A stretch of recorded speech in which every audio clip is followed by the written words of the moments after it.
بسم اللہ الرحمن الرحیم. میری ترجمانی تو شہباز کھوسہ نے کر دی ہے، لیکن یہ زور اور زر اور زور سے بنائی ہوئی یہ حکومت اور زور اور زر سے بنائی ہوئی یہ اسمبلی، جس میں گھس بیٹھیے. میں جس حلقے سے جیتا ہوں قومی اسمبلی کا الیکشن، اس کے قریب ہی محترم نواز شریف صاحب ہارے ہوئے ہیں ڈاکٹر یاسمین سے. وہ پاپائے روم بن کے بیٹھے ہوئے ہیں. ان کے بھائی صاحب شہباز شریف ہارا ہوا ہے، وہ آج وزیر اعظم ہے. خواجہ آصف ہارا ہوا ہے، جو وہاں شرم اور حیا کی باتیں کر رہا تھا، ووٹ کو عزت دینے کی باتیں کر رہا تھا. ریحانہ ڈار سے ہارا ہوا ہے وہ، اور بری طرح ہارا ہوا ہے. وہ آج بھاشن دے رہا تھا. 100 ہمارے جو ہے فارم 47 کے ذریعے یہ گھس بیٹھے ہوئے ہیں اسمبلی میں، یعنی 17 سیٹوں والا 17. مسلم لیگ نون نے صرف 17 سیٹیں جیتی ہیں پاکستان میں. وہ وزیر اعظم ہے اور حکومت ہے ان کی، اور 180 نشستیں جیتنے والا عمران خان آج قید تنہائی میں پابا سلاسل میں اڈیالہ جیل میں. اس کی بتی بند کر دی جاتی ہے، اس کی ملاقاتیں بند کر دی جاتی ہیں، اس کے ساتھ ظلم روا کیا جاتا ہے. اس کی بیوی کو اندر کیا ہوا ہے، اس کی بہنوں کو اندر کر دیا گیا ہے، اس کے بھانجے کو اندر کیا ہوا ہے. یہ ماشاءاللہ اگر وہ اس طرح سے سمجھتے ہیں کہ عمران خان کو توڑ دیں گے تو 25 کروڑ عوام کو توڑنا پڑے گا آپ کو. پھر وہی ہوگا جو یحییٰ خان نے کہا تھا 1971 میں، I want the soil of Bengal minus the Bengalis. تو پھر اگر آپ کو پاکستان -25 کروڑ عوام سے پاکستان پہ حکمرانی کرنی ہے تو ماشاءاللہ یہ ایوان بیٹھے ہوئے ہیں. میں جو ڈرامہ دیکھتا رہا ہوں قومی اسمبلی میں، آپ حیران ہوں گے کہ جس طرح سے تشدد کیا گیا ہے، جس طرح سے ہمارے ممبر قومی اسمبلیز کو اٹھایا گیا ہے. خان صاحب نے اس کی داستان سنا دی ہے اور آپ نے ٹی وی پہ بھی ساری سن لی ہے. آپ کے ساتھ جو ظلم اور جبر ہوا ہے میڈیا کے ساتھ، یعنی آواز کو بند کر دیا گیا ہے، ہمارے لیے ایک کنٹینرستان بنا دیا گیا ہے. آپ اگر دیکھیں تو مجھے ایئرپورٹ تک جاتے ہوئے اتنا ٹائم نہیں لگا، زیادہ ٹائم لگا. لندن جاتے ہوئے اتنا ٹائم مجھے نہیں لگا تھا. تو یہ آپ اندازہ کریں کہ اس بے حیائی اور ڈٹھائی کے ساتھ اگر آپ 26ویں ترمیم کرتے ہیں، اور 26ویں ترمیم نوٹیفائی بھی ہو چکی ہے آفیشلی، صدر صاحب نے اسینٹ بھی دے دی ہے اس کی، اور وہ نوٹیفائی کر دیا گیا ہے. تو یہ ایک اور کاوش ہے جو عدلیہ کو غلام بنانے کی ہے. پہلے بھی میرا سر جو ہے آپ کے سامنے ہے، 26 ٹانکے آج بھی آپ کو نظر آ رہے ہوں گے.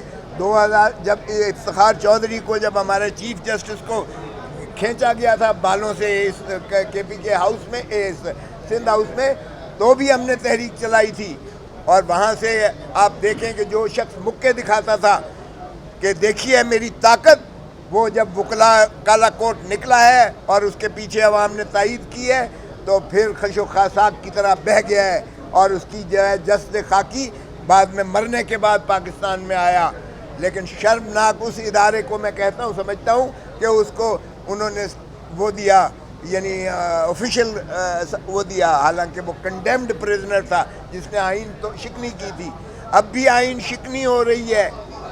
یہ اس اسمبلی کو نہ تو یہ اختیار تھا کہ یہ لیجسلیشن عام کریں، نہ ان کو اختیار تھا جو ہے آئین کو ترمیم کرنے کا اختیار تھا. یہ انہوں نے بلڈوز کیا ہے. اور جس طریقے سے خان صاحب نے بتایا کہ ہمارے ہی سینیٹرز اور ایم این ایز کو اٹھایا گیا، ان کے بیوی بچوں، ماؤں بہنوں، بیٹیوں کو اٹھایا گیا اور ان کی جو ہے ویڈیوز بنا کے اور بلیک میل کیا گیا. مجھے بتائیں اس طرح سے انسانیت سوچ سلوک کیا گیا ہے. میں تو حیران ہوں کہ پاکستان سارے کو انہوں نے ایک گیریزن سٹیٹ بنا دیا ہے. پہلے ہم اسے پولیس سٹیٹ کہتے تھے، اب یہ گیریزن سٹیٹ ہے. اور یہ کس زوم میں بیٹھے ہوئے ہیں؟ اور بھائی تمہارے پلے کچھ ہے بھی؟ پہلے پوچھے تو صحیح، شہباز شریف کے پلے یا نواز شریف کے پلے یا مریم بی بی کے پلے یا وہ جو ہے بگٹی صاحب ہیں، ان کے پلے کچھ ہے؟ اور ان کو تو وزیر خزانہ بھی دیا گیا ہے، ان کو تو وزیر داخلہ بھی دیا گیا ہے. اور ماشاءاللہ اتنے بڑے محسن نقوی صاحب عقل کل ہیں کہ ان کو جو جہاں جہاں دیا گیا ہے انہوں نے وہاں تباہی پھیری ہے. اب کرکٹ بھی ان کو دے دی گئی ہے. تو ایسے میں آپ اندازہ کریں کہ وکلاء نے جو عزم کیا ہے. ہم نے پہلے بھی جو ہے تحریک چلائی تھی اور بڑی مشکل سے بڑے خون دے کر اور پابند سلاسل ہو کر ہم نے عدلیہ کو آزادی دلائی تھی. ایک آزاد عدلیہ ہی آئین کا تحفظ کر سکتی ہے, بنیادی حقوق کا تحفظ کرتی ہے. کفر کی جو ریاستیں تو چل سکتی ہیں, بے انصافی کی اور ظلم کی ریاست نہیں چلا کرتی ہے. خدا کا خوف کرو. 1971 کے سانحے سے کچھ تو سبق سیکھو. اس وقت بھی آپ نے دھتکارا تھا عوام کے مینڈیٹ کو, آج بھی آپ دھتکار رہے ہیں عوام کے مینڈیٹ کو. آج آپ سمجھتے ہیں کہ اس طرح سے مسلط کر کے اور اس طرح سے جو ہے زر اور زور کی بنیاد پر آپ اسمبلی بنا کر اور حکومت کو انسٹال کر کے تو یہ حکومت چلا لیں گے, ریاست چلا لیں گے. اور وہ جو سب سے زیادہ پاپولر لیڈر ہے, جو ہارٹ تھراب ہے پاکستان کا, عمران خان, اس کو آپ نے جیل میں رکھا ہوا ہے اور تمام تر کاوش کی جا رہی ہے کہ اس کو بریک کیا جائے کسی طریقے سے.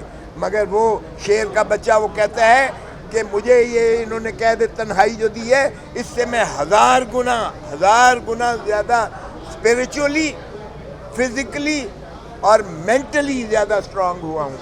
یعنی روحانی طور پر, جسمانی طور پر اور میں ذہنی طور پر اس میں ہزار گنا زیادہ پہلے سے مضبوط ہوں.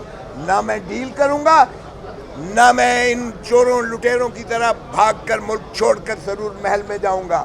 میرا جینا مرنا اسی دھرتی میں ہے اور میں عوام کو صحیح آزادی دلا کے رہوں گا, چاہے مجھے سارے پاکستان کی جیلیں ہی کیوں نہ پھرا لیں. یہ ہے وہ, میں سمجھتا ہوں, عزم. یہ ہے وہ جذبہ جس کی قدر کرنی چاہیے. آج اگر عمران خان جیل میں یہ مشقتیں اور صعوبتیں برداشت کر رہا ہے تو وہ آپ کے لیے کر رہا ہے, وہ پاکستان کے عوام کے لیے کر رہا ہے, ہمارے بچوں کے لیے, بچوں کے لیے, نسلوں کے لیے کر رہا ہے. آؤ اس کا ساتھ دو. اگر صحیح معنی میں ملک کو آزاد کروانا ہے تو میں سمجھتا ہوں کہ ہم اس کو مسترد کرتے ہیں.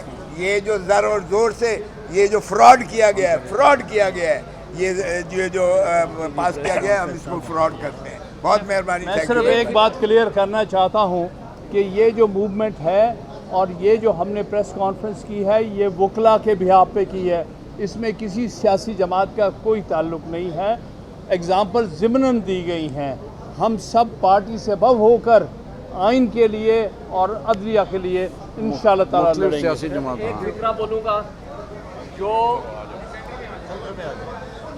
جو اس قاضی فائزہ صاحب نے اس آرمی ترمیم کے لیے جو 13 مہینے ناانصافی کی بنیادیں اور مثالیں قائم کی, آج ان کے لیے صرف ایک فکرہ, نہ خدا ہی ملا نہ مثال صنم. بالآخر آپ کو جانا ہے, آپ نے چلے جانا ہے, آپ چلے گئے ہیں. انشاءاللہ تعالی سپریم کورٹ بحال ہوگی اپنی اصلی حالت میں, یہ آرمی ترمیم ختم ہوگی اور انشاءاللہ تعالی ہم یہاں انصاف کا بول و بالا دیکھیں گے. شکریہ.